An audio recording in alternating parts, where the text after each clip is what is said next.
চোখে পড়া কথা, অন্তরে জাগা সত্য।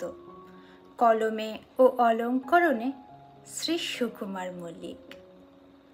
নূপুর 1000 টাকার হলেও তার স্থান একজোড়া পায়ে, আর 1 টাকার টিপও থাকে কপালের মণিকোঠায়। কে কতটা গুরুত্ব পায় দাম নয়, অবস্থান বলে দেয়। শিক্ষক অনেক সময় তিতকুটে নুনের মতো, কিন্তু সেই নুনেই তো খাদ্যে প্রাণ, বেঁচে থাকা। মিষ্টি কথা বলে যারা মোহে ফেলে, তাদের কথায় যতই মাধুর্য থাকুক, পিঁপড়ের মতো ক্ষতি ডেকে আনে তারা নীরবে। মোমবাতি জ্বলে কারোর শোক জানাতে, আর নিভে যায় কারোর জন্মদিনে আনন্দ আনতে। ব্যাখ্যার পার্থক্যে বদলে যায় তার তাৎপর্য, একই বস্তু। সোজা রাস্তায় মানুষ হাঁটতে চায় না, বাঁকা পথেই যেন চটক আছে, চমক আছে। তাই তো মদের দোকানে ভিড় নিজেরাই জমায়, আর দুধ বিক্রেতাকে দুধ বিক্রি করতে হয় ঘরে ঘরে। তবু সন্দেহ করি তাকেই, জল মেশাসনি তো?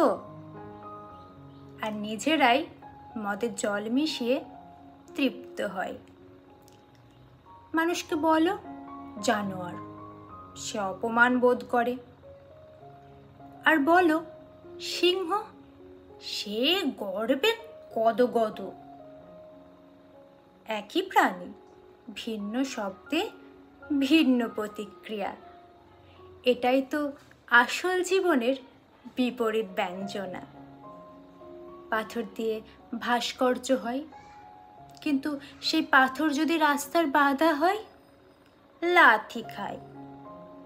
সময়, প্রেক্ষিত আর ব্যবহার, এগুলোই বদলে দেয় মূল্য, বদলে দেয় সম্মান। চাঁদের গায়ে কালো দাগ আছে বলেই তাকে আমরা রূপকথার চরিত্র বানাতে পেরেছি। পূর্ণতা নয়, অপূর্ণতাই মাঝে মাঝে সৌন্দর্য এনে দেয়।